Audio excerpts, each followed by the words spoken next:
Thank you. Anthony McKellar from Bedfordshire. I just want to say the term the Workers' Party could be quite divisive. To quote an old phrase, people say going back to the 1970s, to use a phrase like the Workers' Party would be to go back to the 1970s. As one Prime Minister from the time said, one person's pay increase is another person's increased bill. I just wondered, how do we, in policy terms, get around that disparity? I'm going to put that one straight to Matthew Elliott first. There is this direct tension. It's something we're hearing, obviously, right the way up to the Prime Minister and the Chancellor, talking about, or do the Bank of England, do employers have a responsibility to aid their workers in an inflationary environment? Do they have a wider national responsibility to constrain inflation even at the cost of, say, the quality of living, the quality of life and the cost of living crisis of their employees? There are no easy answers to this, as I'm sure the government are now facing. We have had some fairly good economic circumstances in the past few years, and now things are changing rapidly.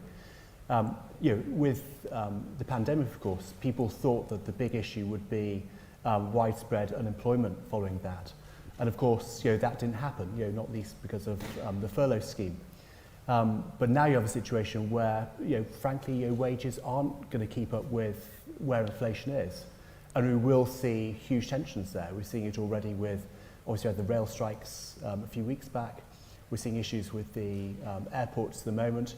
And I think that will be a running issue over the coming year. And I don't envy the position that the Prime Minister or the Chancellor are in trying to sort of deal with this, trying to get the country through it, because you could get to this situation where you have this wage inflationary cycle. Jay, this relates to some of what you were just talking about, doesn't it? If you're trying to, say, change a young person's attitude to work or encourage them in terms of their expectations and hopes for the future, if they see the value of what they get in return for working eroded, that's going to become even more of a challenge, isn't it? It is, but we have to make sure that as a society we see the bigger picture and don't allow ourselves to be dragged into the negativity. It is a really rubbish situation the country's in at the moment.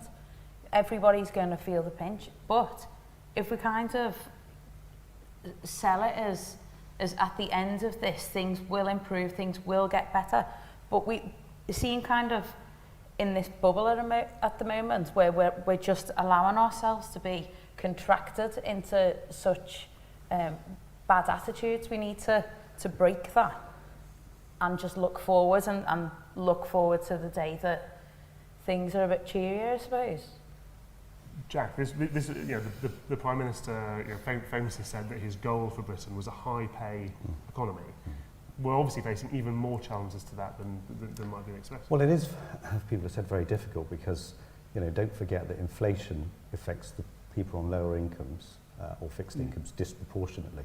I mean, people have mentioned the 1970s. One of my earliest memories of watching politics on the television was Mrs. Thatcher cutting a third off a pound note and saying, in a year when inflation was nearly 30%, what you could buy, has gone up by 30%, basically. It's astonishing. So that obviously has to be dealt with, and it is beginning to seep through into the system. So it is very difficult. Jane talked about role models. I just want to say that I'm always very, very keen. I went to Airbus a couple of weeks ago in my constituency, and the new plant manager started her working life as an apprentice on the shop floor. And I think the more we can get that out there, 30% of the main board of Rolls-Royce started as apprenticeships. One of my friends who runs Boeing Defence UK started as an apprentice. Yeah. Role models, especially for people who grow up in environments where they don't have good role models, let me put it that way, are crucial just to show the way, essentially. Who else do we have in the room?